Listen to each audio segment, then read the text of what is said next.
Muy buenas noches, amigos, y bienvenidos a una edición más de Enfoque. Seguro que muchos de ustedes ya han tenido la ocasión de ver la restauración, el resultado de la restauración de la Sala Capitular de Toledo. Abría sus puertas el pasado 23 de enero, coincidiendo con la celebración del patrón de San Ildefonso. Nosotros hoy queremos hacer un acercamiento más profundo, si cabe, a esta Sala Capitular, y para ello contamos con los mejores. Vamos a ver nuestro vídeo primero. Luz, color, perspectiva y tridimensionalidad, así es la imagen que percibe el visitante cuando se abren las puertas de la Sala Capitular de la Catedral Primada, el alma de la Dives toledana. Juan de Borgoña aceptó el encargo del cardenal Cisneros de pintar la nueva Sala Capitular de la Catedral de Toledo. Corría el año 1501 cuando el cardenal Cisneros dispuso la construcción de una nueva sala capitular, tras acordar con el Cabildo que la anterior sala capitular iba a ser la que actualmente conocemos como Capilla Mozárabe o del Corpus Christi. Cisneros eligió el lugar, en la girola, en su eje sureste, más allá de la correspondiente capilla semicircular de su corona, dedicada a Santa Isabel de Hungría, ahora convertida en la antesala de la capitular, entre las capillas de San Nicolás y San Gil. Una vez elegido el lugar, comienza la intensa labor de búsqueda de los mejores artistas y artesanos para elaborar este fantástico conjunto compuesto de dos salas, que por su arquitectura y su decoración pictórica constituye uno de los espacios más atractivos e históricamente significativos de la catedral.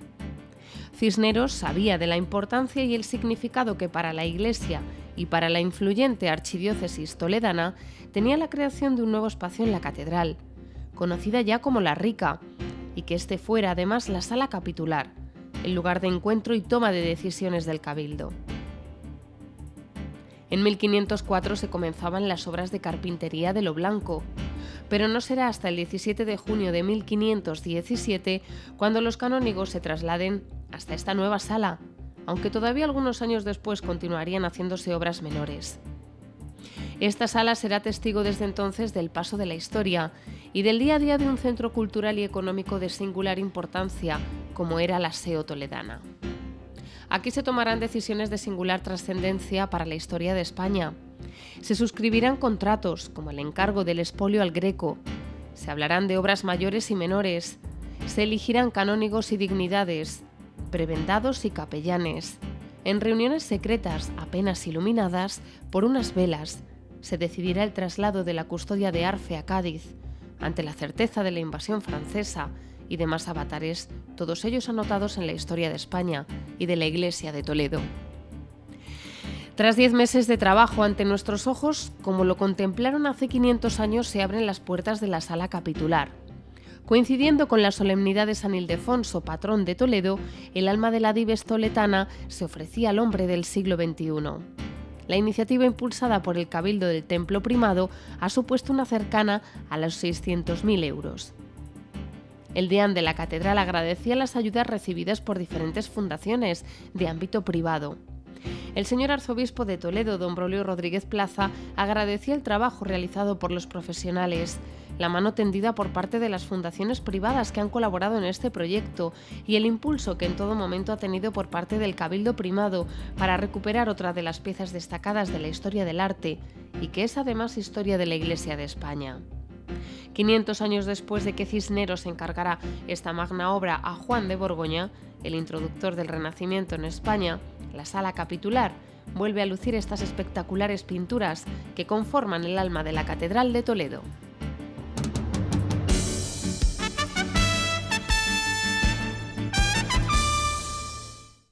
Pues estamos ya de vuelta y lo primero que tenemos que hacer es saludar a nuestros invitados.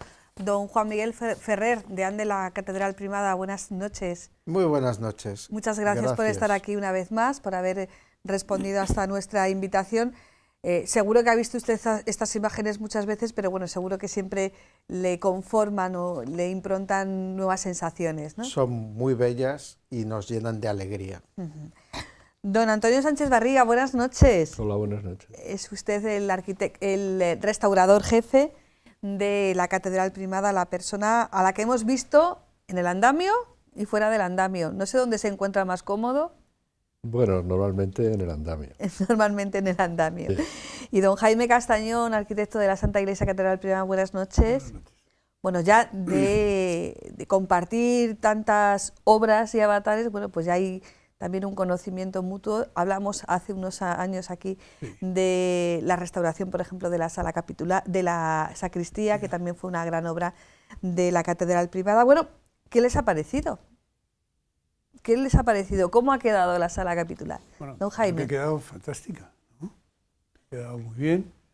Estamos muy satisfechos del resultado de tanto tiempo trabajando y yo creo que también eso es una cosa que es lo que dice todo el mundo, ¿no? O sea, que ha quedado muy bien. Bueno, 10 meses de trabajo, pero mucho de preparación, ¿verdad, Antonio? Sí, nosotros hemos hecho un proyecto previo desde hace varios años y con permiso del deán y del cabildo, hemos intentado conseguir dinero para la inversión, ¿no? Entonces, hay que agradecer siempre a las fundaciones que han aportado para poder hacer esta magna restauración. Una de las cosas que, si se acuerdan, cuando estuvimos reunidos para hacer la presentación, dijimos que el colorido iba a salir, no lo iban a reconocer cuando entrase.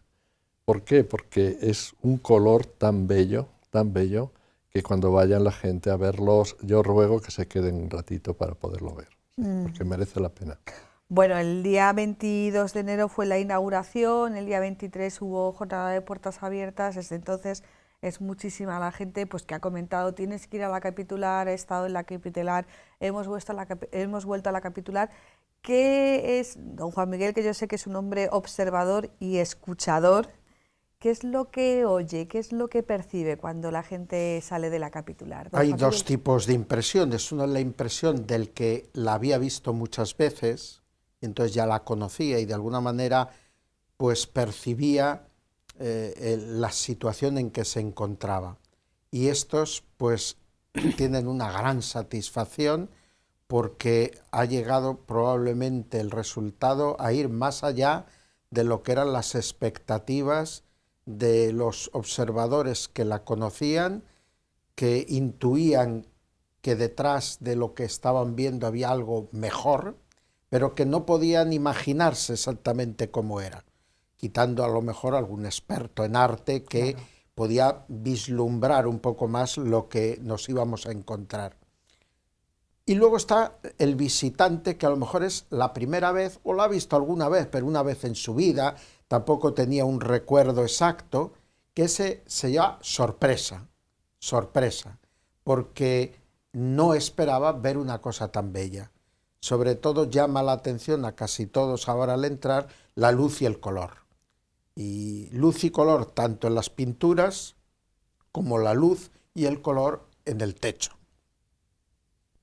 Y luego alguno ya también más observador pues hace una referencia a la ventana. La ventana era antes como la llaga del costado de Cristo un poco, algo terrible, que cuando se entraba allí, entraba uno y hacía daño a la vista el estado de la ventana. Y ahora el que la recuerda como era y la ve renovada de esta manera, pues descubre que ahora la ventana es un elemento más que aporta belleza al conjunto de la sala, con una luz además pues mucho más tamizada. Entonces, en general, todos los comentarios son en este sentido muy positivos. Decía Antonio en aquella presentación, ahora se va a cumplir pronto un año de aquella presentación, que la gente se iba a sorprender por los colores. Hay que educar la vista del visitante que se acerca a la catedral, en esta ocasión, o a otras grandes obras de arte restauradas, porque esto también pasó con el expolio. También hubo gente que se sintió impactada por el rojo de la túnica de Jesús. En primer lugar, hay un tema bastante profundo de la ley de patrimonio que dice que la antigüedad sobre las obras de arte produce una pátina. Entonces, muchas veces son pátinas falsas y repintes. Nosotros hemos eliminado muchas de las capas que han tenido a través de 500 años. Hay que pensar que en 1586, incluso antes, en 1584, Felipe II vino para visitar la catedral y ya le habían indicado que estaba muy estropeada la sala capitular. Llevaba apenas 60, 70 años pintada. Posterior, entonces la repintó entera. Blas de Prado. Entonces, muchos después se iba deteriorando porque piense la gente, que eso ya le he insistido tanto, que es una pintura al óleo y templa el huevo, con una preparación primero sobre yeso, un yeso grueso, otro menos grueso y luego uno fino, que en el siglo XVIII se llamaba blanquillo, o sea que es una especie de escayola muy fina, y sobre eso se dibujaba. Nosotros hemos hecho fotografías infrarrojas donde vemos el dibujo de Juan de Borgoña, que es una belleza impresionante. Entonces, todo eso se ha ido acumulando, y luego ha habido un momento, sobre todo por los pagos que se hace al pintor Aguirre, que es pintor de la catedral, un lavado.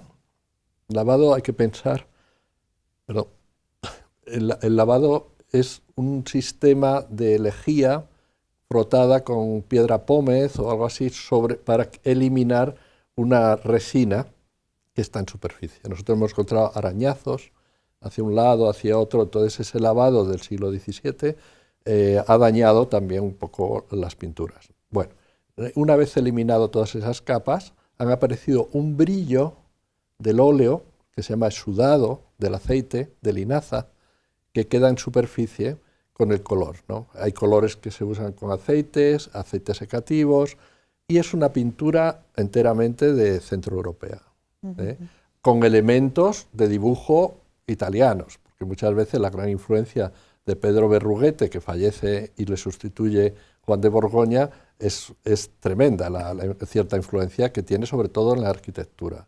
Se habla de Ghirlandaio, yo pienso que Juan de Borgoña tiene una idea clarísima de lo que él sabe y lo que sabe hacer fácilmente. Entonces, hay un viaje de Juan de Borgoña a Alcalá de Henares para enseñarle el proyecto, se sabe hasta el pago que se le hace, se lo enseña la idea de lo que se va a hacer. Piensa que los pintores no crean, o sea, como hoy entendemos un pintor, sino le enseña los dibujos preparatorios seguramente y algunos dibujos que tiene coloreados. Aquí vamos a poner el verde porque la iconografía de la Virgen va siempre azul.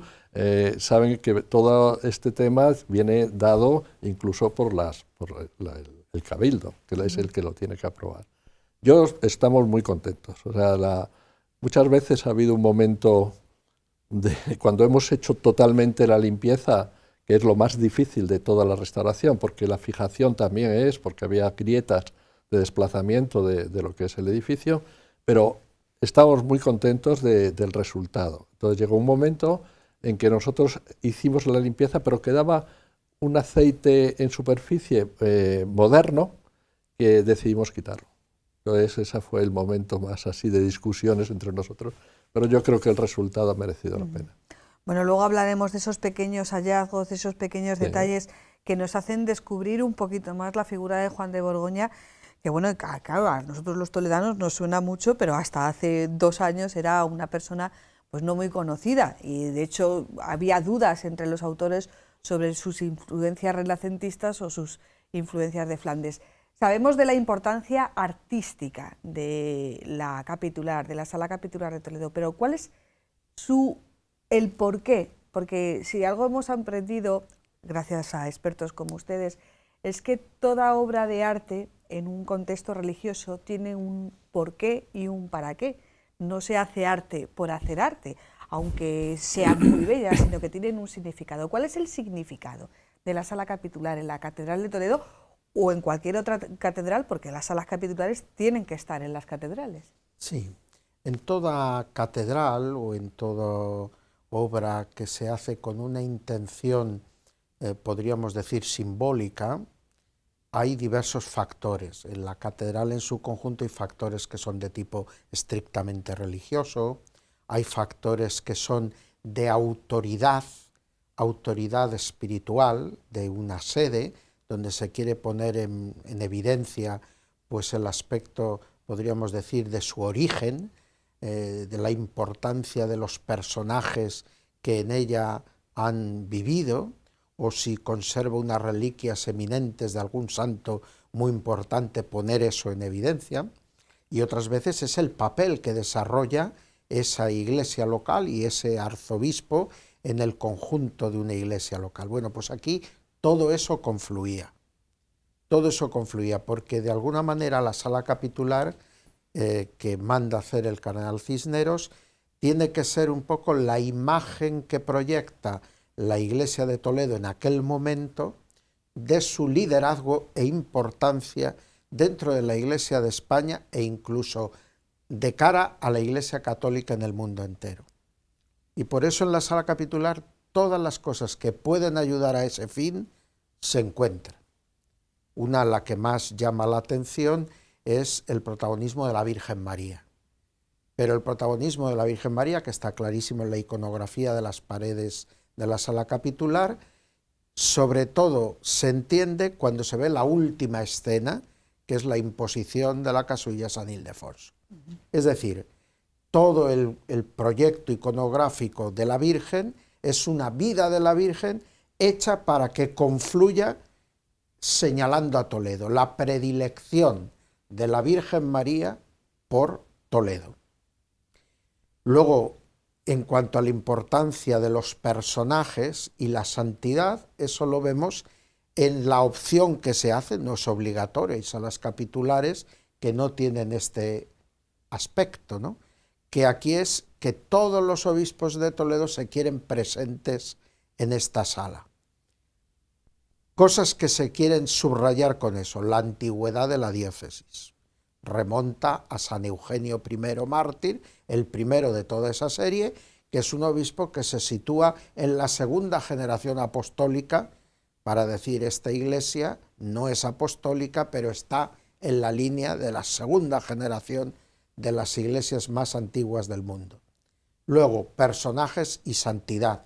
Aparecen todos nuestros arzobispos santos, que en el momento en que Juan de Borgoña realiza el proyecto, pues son los que hay sobre todo de la época visigoda, porque evidentemente los santos posteriores se han añadido después, ¿no? Pensemos en el mismo cardenal Sancha, lo hemos beatificado muy recientemente, está allí, pero claro, no entraba en ese proyecto primigenio, pero estaba el sitio para que esa red de santidad, si se prolongaba en el tiempo, encontrara allí su testimonio. Y luego está la idea también de esa importancia de la sede como el lugar de encuentro de diversas tradiciones que en España han existido y que existían en aquel momento. Y es la conjunción de elementos del estilo y el gusto propio de los Países Bajos, hay elementos italianizantes y está lo más típicamente toledano, que son en el techo y en algún otro lugar, sobre todo en la antesala, de elementos mudéjares. Todo eso está queriendo lanzar la imagen de lo que la Iglesia de Toledo quería proyectar de sí misma a la Iglesia de España de aquel momento y a la Iglesia del mundo. O sea, que todo tiene una intencionalidad y está en hacer historia de la historia de la Iglesia de Toledo. Jaime, ¿qué ha sido lo más complicado? Bueno, pues, claro, en principio parece que las pinturas que llenan, eso es lo más visual, que llenan la sala, pero también hemos tenido otras cosas complicadas y con algunas dudas, ¿no? Hay que pensar que la sala capitular está toda decorada, o sea, suelo, paredes, techo, todo, ¿no? Con lo cual, ahora teníamos que dotar a la sala de aire acondicionado para tener una temperatura constante, de gran humedad constante, de una nueva iluminación, de una detección de incendios, etcétera, ¿no? O sea, todo es un conjunto que haga que la sala pues esté restaurada en el siglo XXI, ¿no? Entonces, pues no ha sido fácil, por ejemplo, la iluminación. ¿Por qué? Pues porque, claro, no podíamos colgar del techo, un techo tan magnífico, un artesonado tan espléndido, pues entonces, bueno, ha sido difícil, hemos tenido sus momentos también, no solamente en la limpieza, que efectivamente me acuerdo que con la limpieza pues hubo sus dudas, porque si volvíamos a seguir limpiando, aumentábamos el tiempo, ¿no? O sea que era una fue una duda que se resolvió por la calidad, ¿no? Por lo bueno, pues hay que hacerlo, ¿no? Aunque esto lleve más tiempo, aunque tal, ¿no? Bueno, pues también tuvimos nuestras dudas, ¿cómo podemos colocar? Porque el sitio donde está la iluminación es el sitio perfecto, para que se vean bien y para que la incidencia de la luz sobre los planos sean lo mejor, ¿no? Y bueno, yo creo que eso fue un momento difícil y que tuvimos suerte también, porque encontramos un lugar donde acababa el artesonado y antes de empezar las pinturas, tapado por una cornisa que no había decoración ninguna. Entonces, ahí es donde se han anclado. Se ha sujetado. Hicimos unas muestras primero de carga para ver si efectivamente eso resistía y bueno, y entonces hemos colgado ahí horizontalmente todo un carril que es lo que soporta y que ilumina toda la sala, ¿no? Una iluminación, hay que decirlo, con criterios del siglo XXI, porque claro, durante muchos siglos la sala capitular estuvo iluminada por velas, claro. Y por la famosa ventana. Antonio, cuéntanos, las velas y la ventana. No, bueno, seguramente habría un dibujo de escudo en el centro, es una hipótesis, en la ventana del escudo del Cardenal Cisneros, que se ve muy común en todos los lados. Entonces, tiene un sistema de cuadradas, ¿sabes? Que hay uno parecido en la Universidad de Alcalá. Y más o menos, entonces tuvimos que pensar un poco y al final nos dimos cuenta que el alabastro que está recorriendo las ventanas de arriba en la girola, pues podía ser una de las soluciones mejores para poder hacerlo. Y luego va sostenido por una madera que imita un poco el dibujo horizontal que tiene la sala capitular. En un principio sabemos que el secretario trabajaba ahí hasta no hace mucho, yo creo que hasta los años 30 o 40, ¿no? Y dijo que no le entraba la luz para poder trabajar. Y entonces decidió quitar la ventana que había, que no sabemos dónde está, y decidió cambiarla por una ventana normal y corriente, que entrase la luz. Y ese cambio nosotros lo hemos diseñado para que continúe un poco la idea primigenia que existía casi con el Cardenal Cisneros, ¿no?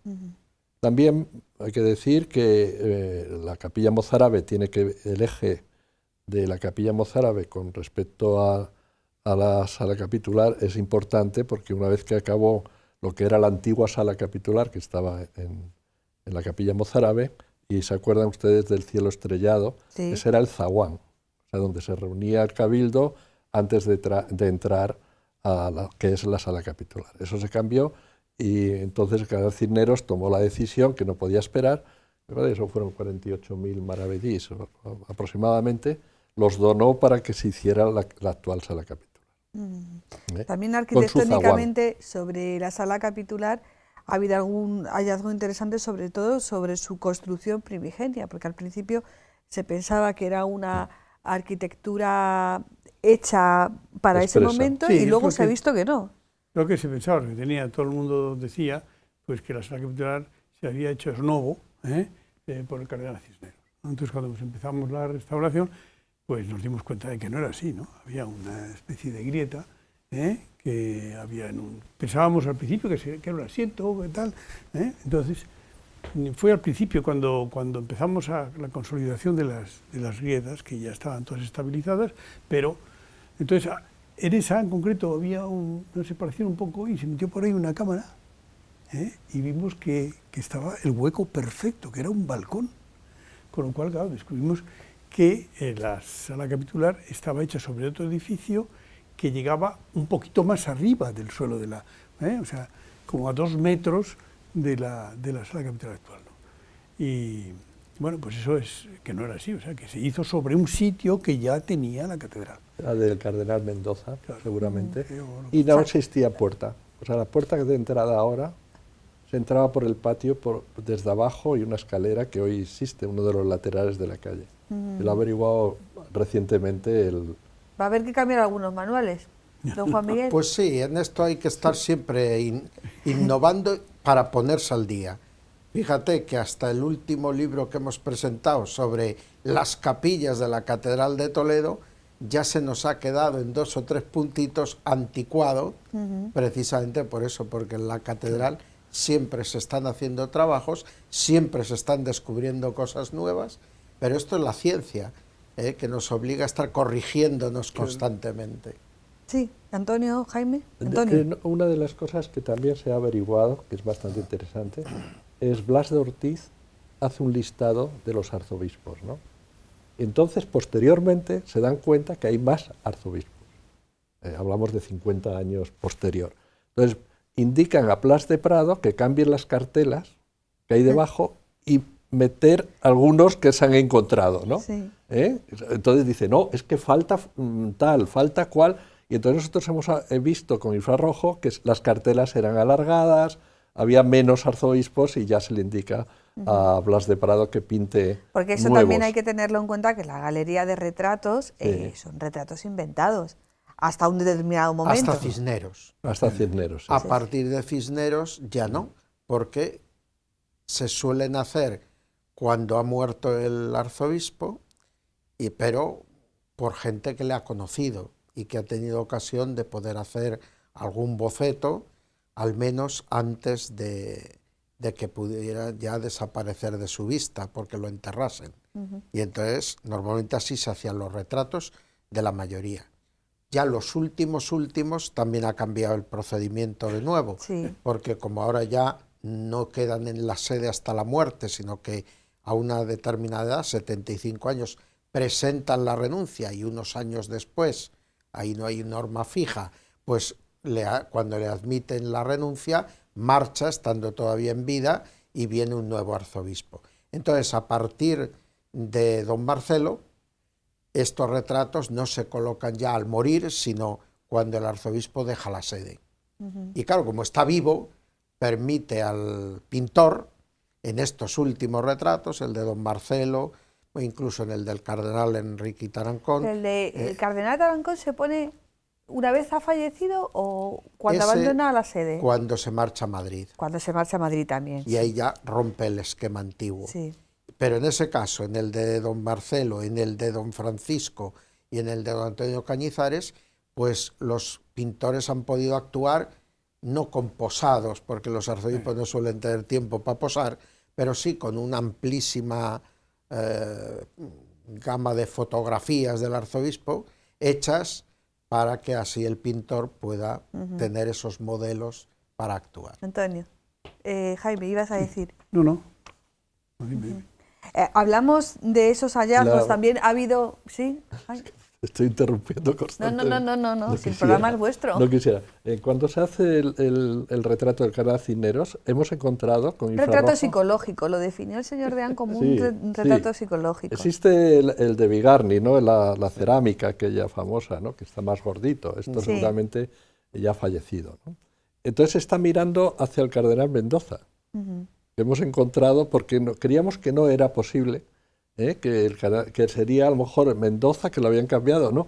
Y con infrarrojo encontramos debajo la cartela del cardenal Cisneros, que estaba mirando no al sitial, sino al cardenal Mendoza. Hay un juego también muy interesante de miradas en los retratos, hay un juego también muy interesante de parientes. Sí. Pues sí, y bueno, claro, como la historia de la Iglesia de Toledo es tan rica, pues tenemos 101 anécdotas solamente con los retratos, ¿no? Sí, Jaime. Dime. Sí, en el día a día de estas obras ha habido más hallazgos. Por ejemplo, se encontraron unos pergaminos en una de las bancadas que los están analizando en el archivo, entiendo, ¿no? Exacto. Pero eso son cosas como que normales, ¿no? Sí, vamos, creemos que como allí se reunía el cabildo, pues la gente tomaría notas, los dejarían allí. El caso es que se cayeron por juntas, y entonces ahora cuando se ha levantado toda la bancada, todo, pues se encontraron... unas pudieron caer y otras esconderse allí, guardarse allí. Porque todo eso obedece al trabajo de los secretarios. Entonces, en todas las sesiones capitulares se levanta acta. Luego ese acta, como en cualquier corporación, se lee y se aprueba en la sesión siguiente. Pero las actas tienen borradores, a veces varios borradores. A veces hay temas más complicados que llevan como su pequeña carpeta propia. Entonces, en la catedral no se tira nada, desde hace siglos. Por eso hay tanto papel. Y entonces el papel del acta definitiva va a un libro de actas que se guardan en los armarios que hay en la antesala de la sala capitular. Pero luego los apuntes, los escritos, los borradores de acta, eso se guardaba en secretaría, y uno de los lugares que tuvo, se ve en algún momento, para guardar todas esas actas, borradores y apuntes, pues fueron debajo de la misma bancada donde se sentaban. De hecho, en la capilla mozárabe, en la sacristía, que está la pequeña sala capitular de los mozárabes, la bancada es con puerta que se abre y con llave. Cada canónigo tenía su propia taca ahí debajo de donde se sentaba y ahí guardaba sus cosas. Por ejemplo, las obras para hacer la instalación de aire acondicionado, para controlar tanto la temperatura como la humedad, se ha tirado de una empresa toledana. Yo creo que eso también es justo reconocerlo, porque bueno, la catedral siempre ha sido un núcleo generador de arte, por supuesto, de espiritualidad, pero también un núcleo económico. La catedral daba muchos jornales y ahora, en la medida de sus posibilidades, también, ¿verdad? También hacemos eso, procuramos contratar a gente que puedas... Además esto es lógico, ¿no? Si son unas empresas buenas, aquí mismo de Toledo, pues sirven con más rapidez, mejor a la catedral, ¿no? Y además que en este caso pues tienen interés, cariño por la catedral, que la consideran suya también, y creo que es muy bueno, ¿no? Antonio, ¿cómo has elegido el equipo que ha trabajado contigo? Ya habíamos hecho los techos de Luca Giordano. Y entonces, gente que ha trabajado, hemos quitado 2 de las personas, porque tenían otros trabajos fuera de España, y yo creo que ha funcionado bastante bien, porque ha sido un equipo coordinado perfectamente. Y yo procuro que también Jaime que se coordine por la cuenta que les tiene. Sí, no, pero bueno, son una gente estupenda. Son gente muy buena, muy buena. Pues tenemos también a un restaurador que viene desde Italia a trabajar a la catedral. Claro. Y ese siempre te dice que sí. Sí. ¿Por qué viene? Porque, no sé, porque el trabajo que estamos haciendo para él es impresionante. Claro. Y él está haciendo en Florencia cosas bastante interesantes, o sea que... Pero dice que con nosotros sigue trabajando. O sea, hemos tenido gente que ha querido trabajar, pero bueno, no hemos podido porque primero el presupuesto llegaba hacia un punto y piensa que son 32, me parece, ¿no? 32 personas con las empresas que son aproximadamente 15, ¿no? Entonces, ha habido momentos en que uno hacía el aire acondicionado, el otro preparaba el cable, el otro... Entonces, pero todo eso ha sido coordinado bastante bien.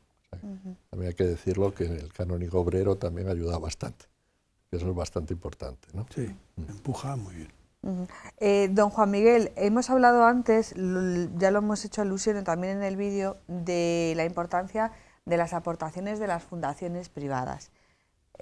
Parece que cuando se habla en estos ámbitos, y una vez además que se han terminado las obras y que todo ha salido fantásticamente bien, pues como que no está bien visto hablar de dinero, ¿no? Pero las cosas se hacen con dinero. Por amor al arte, a lo mejor esa explicación no la puede dar Antonio, pero ha habido una fundación privada, como es la Fundación Endesa, que ha tenido una aportación importante, y yo creo que es justo reconocerlo, ¿no es así? Pues sí, ha habido 2 fundaciones privadas, una es la de Endesa, y han aportado cada una 1/3 de lo que han sido aproximadamente el coste total. Y el otro 1/3 lo ha aportado la catedral, de los fondos que obtiene de la visita turística fundamentalmente. Por lo tanto, hay que decir que la catedral, si la tenemos bella como está, no es a costa del erario público, sino que fundamentalmente es gracias a la generosidad de las personas que vienen y aportan su donativo con la entrada a la catedral. Y por lo tanto hay que agradecer a tantísimas personas de España y del mundo entero que vienen a visitarnos y que ellos son los que hacen posible que la catedral pueda estar bien iluminada, limpia, conservada, vigilada y en constante vitalidad. Es cierto que también de ese dinero va una buena parte para obras de caridad y obras asistenciales. La catedral aporta todos los años una importantísima suma al arzobispado para ese tipo de gastos. Y por lo tanto, queremos decir esto también porque aparte de la generosidad de las fundaciones, pues está esta generosidad de las personas que vienen a visitar nuestra catedral. Algunos querrían que fuera siempre gratis todo, entrar a la catedral. Yo comprendo que el que va a rezar, pues por las mañanas está abierta todos los días, por la tarde tiene también su tiempo, hay un apartado siempre para los que vienen a rezar, pero los que vienen a rezar, aun cuando algunos dicen yo marco mi cruz en la declaración de la renta, pero de ese dinero directamente a la catedral tampoco viene nada, directamente a la catedral. Por lo tanto, es gracias a los visitantes que entran pagando que la catedral se puede conservar como está, porque las rentas que tenía de las donaciones de tierras, de propiedades, las desamortizaciones, se encargaron de quitárnoslo todo. Y evidentemente ahora cuando hay gente que dice, no, a la Iglesia ni un céntimo, ¿por qué el Estado le tiene que dar a la Iglesia? Pues en primer lugar porque se lo quitó. Porque si tú le quitas a alguien su medio de vida, pues luego mejor tiene derecho algún día a reclamártelo. Pero hoy en día no reclamamos eso, no pedimos eso. Pero sí pedimos que pues, se nos trate con delicadeza y con mimo. Y bueno, las autoridades en general lo hacen. También es verdad que en algún momento nos gustaría pues, una mayor generosidad por parte de la administración pública a la hora de invertir dinero en la conservación de este patrimonio, que luego constantemente recuerdan que es de todos. Pero claro, es de todos, implica también que todo el mundo colabore un poquito en esto. Pero por ahora mi gran acción de gracias es a todos estos visitantes que vienen cada día desde todos los puntos del mundo y de España y que entran pagando su entrada a la catedral, porque sin ellos no se podría mantener la catedral. Y ese aporte importante de dos fundaciones, una de ellas Endesa, la otra ha preferido guardar el anonimato. La otra ha preferido que no demos publicidad a su colaboración, son criterios de ellos, de la empresa, y bueno, pues hay que respetárselos también. Eso no nos resta estarles también muy agradecidos por la colaboración que han hecho. Jaime, Antonio, ahora que no nos oye el DEAN, ¿cómo está la Catedral de Toledo, vosotros que estáis en permanente contacto con el patrimonio religioso español, bueno, incluso hispanoamericano, porque Antonio viene de Panamá, sí, que ha sido bueno, la mano hacedora de la recuperación de la Catedral de la ciudad de Panamá? ¿Cómo está la Catedral de Toledo? La Catedral de Toledo está muy bien, pero no hay que olvidar que es enorme. Entonces, claro, como ocurre en todo edificio grandísimo, pues hay que estar permanentemente cuidándolo y cuando has acabado una esquina tienes que volver a empezar otra vez por el otro lado, porque es que es enorme, ¿no? Y efectivamente eso sí que el Cabildo y el DEAN y el Canónigo Obrero pues está siempre pendiente de, bueno, ¿y ahora qué? ¿Y ahora otro? ¿Y ahora tal? ¿Y ahora vamos a hacer? Tenemos un plan de urgencias de que tenemos que acometer y vamos cumpliendo, ¿no? Nos gustaría hacerlo con más rapidez, pero bueno, pero lo hacemos, que es lo importante, ¿no? Y yo creo que estructuralmente está muy bien. Sí, tenemos que estar tranquilos. Sí. ¿Y artísticamente en conservación de patrimonio, Antonio? Bueno, hubo un problema que ya lo subsanamos, que eran las bóvedas famosas que estuvimos restaurando.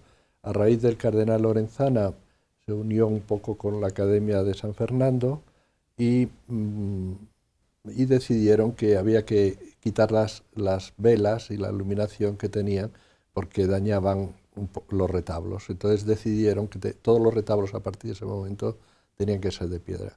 Pero la mala suerte es que repintaron con aceite y óleo toda la catedral. O sea, todo lo que sean pinturas, incluso el retablo mayor. Está repintado en el siglo XVIII. Entonces, claro, hoy día eliminar eso es complicado por el daño que puedes producir, etcétera, etcétera, y nosotros hemos pensado dejarlo en cierto sentido, ¿no? A quitar el polvo, etcétera, etcétera, y eso es una de las cuestiones más preditorias que hay. Luego, en otro que tenía que decirlo, era que Juan de Borgoña no se encuentra como Juan de Borgoña hasta 1740 y tantos, 44 me parece que es, por Francisco Pérez Sedano, ¿no? Entonces deja los papeles, que lo ha encontrado el pago, y Ceán Bermúdez, que es el que escribió el famoso diccionario, lo absorbe ese escrito y a partir de ahí las pinturas son de la sala capitular son de Juan de Estamos Borgoña. hablando del siglo XIX. No, 18. El 18. Y luego el 19, principios del 19. Principios del 19. Y luego a raíz de ahí todos ya Juan de Borgoña y dicen que son frescos. Que no es verdad, los frescos son los techos de la lo que tendremos sacristía. que empezar a cambiar en los manuales, ¿no? Sí. ¿El transparente va a tener alguna intervención, don Juan Miguel? Pues tiene que tenerla. Lo que pasa es que ahora la torre le ha adelantado la carrera. Vaya, así hombre, por no el quería lado. yo preguntar, por la torre, pero por el transparente sí. Pues cada cosa tiene sus necesidades. Es verdad que la catedral está más, digamos, atendida y cuidada en su interior que en su exterior, también porque el exterior plantea otro tipo de problemas y porque a veces es más difícil conseguir ayudas de fundaciones para los arreglos exteriores. Pero la torre, pues hemos hecho un estudio, ahora se está elaborando, don Jaime lo tiene ahí entre manos, el proyecto para una revisión, restauración total de la torre y probablemente eso haya que acometerlo lo primero, pero el paso siguiente será el transparente, que también es urgente, que requiere en su estructura arquitectónica, en el tejado sobre todo que tiene, en la ventana del transparente, ahí hay que hacer una intervención que será también inmediata en cuanto que terminemos el trabajo de la torre. Y la torre se tendrá que comenzar lo antes posible. Ahí no es que haya ningún peligro, pero hay que hacerlo, ¿no? Sí, no, claro. El primer trabajo más urgente es la restauración de la torre en profundidad. Bueno, estamos viendo que la catedral es una entidad viva que sigue generando patrimonio artístico, que es, por supuesto, la iglesia madre de toda la diócesis de Toledo, pero también tenemos que tener en cuenta que la catedral se mueve porque hay un organismo que es el Cabildo, que es el organismo de gobierno, el Consejo de Gobierno de este templo diferente al resto de templos de la diócesis de Toledo. ¿En qué papel juega un cabildo activo, proactivo, un cabildo que responde a las peticiones a la hora de que una catedral esté viva y esté en buenas condiciones? Jaime. Bueno, vamos a ver, yo creo que el cabildo yo conozco muchas catedrales, ¿no? Y por lo tanto sé la composición de los cabildos que hay en otras diócesis y creo que no se parecen en nada a la de Toledo. Es un cabildo muchísimo más numeroso y por lo tanto pues yo creo que también más difícil, ¿no? Porque son muchas voces, ¿no? Pero bueno, pero es un cabildo que está pendiente de su catedral y que es mucho más actor que otros cabildos, ¿no? Y que tienen pues otros instrumentos, otras fundaciones o cosas que gobiernan más las catedrales. Esta catedral está gobernada por el cabildo y es por ellos por los que nosotros podemos avanzar en los trabajos, ¿no?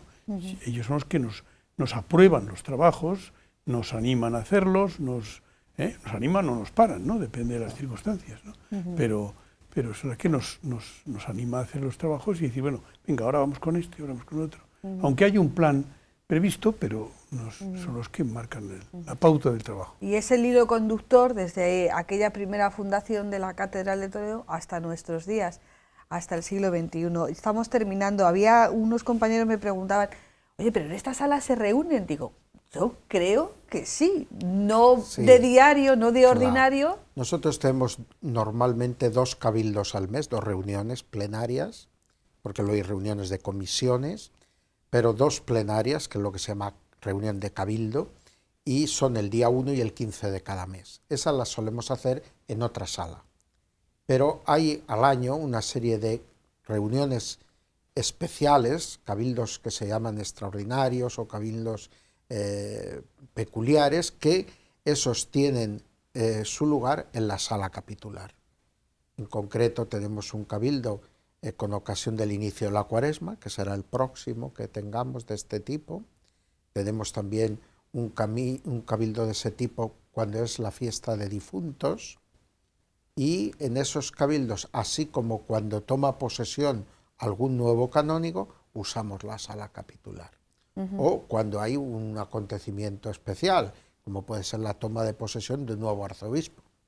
Que tiene su sitial preferente, ¿no? Claro, tanto en el coro como en la sala capitular, el arzobispo siempre es el que preside, aunque la mayor parte de las ocasiones él no está, no viene a esas celebraciones, a esos cabildos, pero en algunas ocasiones sí lo hace, y entonces ocupa su asiento de presidencia. ¿Y qué siente en este caso usted, que está justo al lado preferencial del sitial del arzobispo, cuando, y ahora que ha quedado así todo muy limpito, ve ese rótulo que habla del silencio y de la justicia? Bueno, ya ha dicho el señor arzobispo, precisamente el día que presentamos las obras terminadas de restauración de la sala capitular, lo que eso significaba, ¿no? El compromiso de los canónigos por guardar el secreto de las deliberaciones que se tienen dentro del cabildo.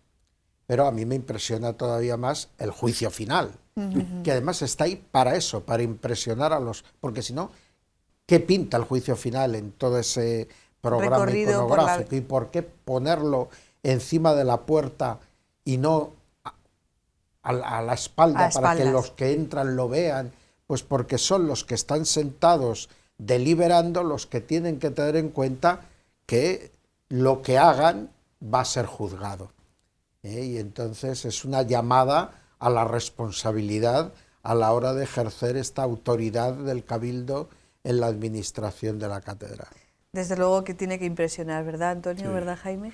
Bueno, pues nosotros hemos llegado al final de nuestro espacio, no antes sin hacer un pequeño recordatorio, y es que esta casa ha tenido la oportunidad de estar bueno, pues siguiendo periódicamente estas obras, y mañana a las 10 de la noche les ofreceremos un especial documental sobre cómo han sido estos 10 meses de trabajo y lo que tenemos que hacer lo primero, independientemente de que luego ustedes lo juzguen y nos digan si les ha gustado o no, y nuestra audiencia igual es agradecerles al Cabildo y al equipo de Jaime y de Antonio que, bueno, que nos dejaban colarnos, y cuando digo colarnos lo digo literalmente, bueno, y ver pues eso, esos afanes, esas reuniones de obra que se prolongaban, esos planos, esas bueno, discusiones también, porque había intercambio de opiniones, y bueno, se lo agradecemos al Cabildo, al equipo, y bueno, pues lo siguiente ya saben dónde nos vamos a encontrar. Muchísimas gracias a los tres. Gracias a Gracias. Y vosotros. nosotros nos despedimos con esa recomendación que les hacemos de que mañana, bueno, pues puedan ver ese especial que hemos realizado sobre la restauración de la Sala Capitular de Toledo. Buenas noches.